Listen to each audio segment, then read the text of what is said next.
He walked into court, carrying proof to defend a fellow veteran.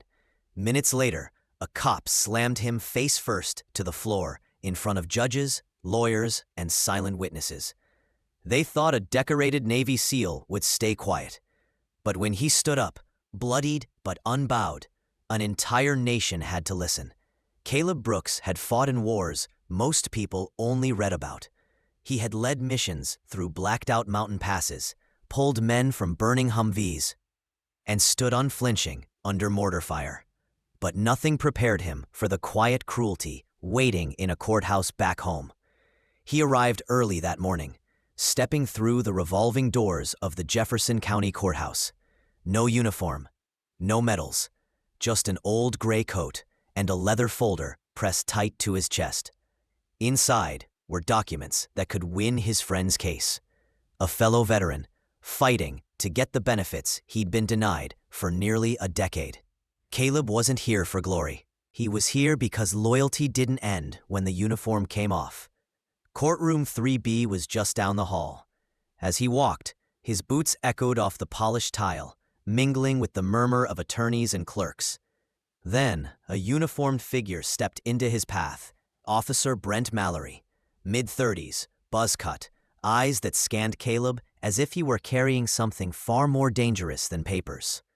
"You sure you're in the right place?" Mallory's voice was soft, but dripping with disdain. Caleb nodded once, calm. "I was subpoenaed.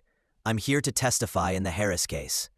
Mallory eyed the folder without taking it. "No attorney with you?" "I'm not a party. I'm a witness." Mallory smirked. "Right. Witnesses don't usually show up looking like they wandered in off the street."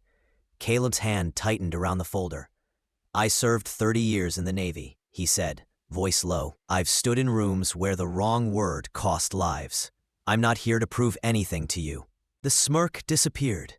Mallory shifted, stepping closer, lowering his voice to a threat. "You're not going in there. Hand over the papers." "With respect, officer. That wasn't a request." Caleb didn't move, didn't raise his voice. He simply lifted his chin. "I came here to do the right thing." For one charged moment, the hallway fell silent. A clerk looked up from her desk. A child held tighter to his mother's hand. Then the shove came, sudden and violent. The folder flew from Caleb's grip, papers scattering like startled birds across the marble floor. His back struck the wall, then the ground. Pain radiated up his ribs.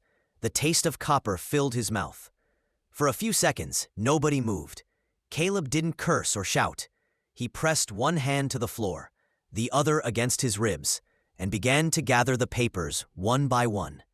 A thin line of blood slid down from his lip, smearing the documents he'd come to protect. Mallory loomed over him. "You've got 2 seconds to get out of here before I have you removed."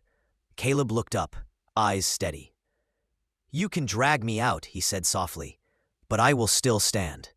The voice came from behind them, low and unshaken. "That man is a Navy SEAL." Heads turned. An older man stood in the gallery. Robert Langley, retired Major General. His suit was immaculate, his eyes clear as glass. "He carried me out of a firefight in Kandahar. He's the reason I'm alive." Mallory's jaw flexed, but his swagger had vanished. Langley stepped forward, slowly, with the kind of dignity that didn't need to announce itself. He stopped 3 feet from Caleb and raised his hand in a crisp salute. No one breathed. Caleb's fingers closed around the last page. He rose slowly, every movement aching. But he didn't look at Mallory again.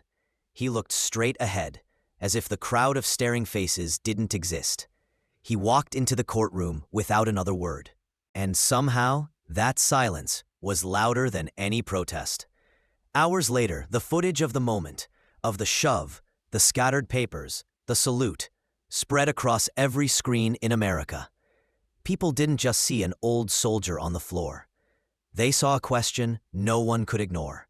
Who are we if we treat our heroes like criminals? What would you do if you witnessed this?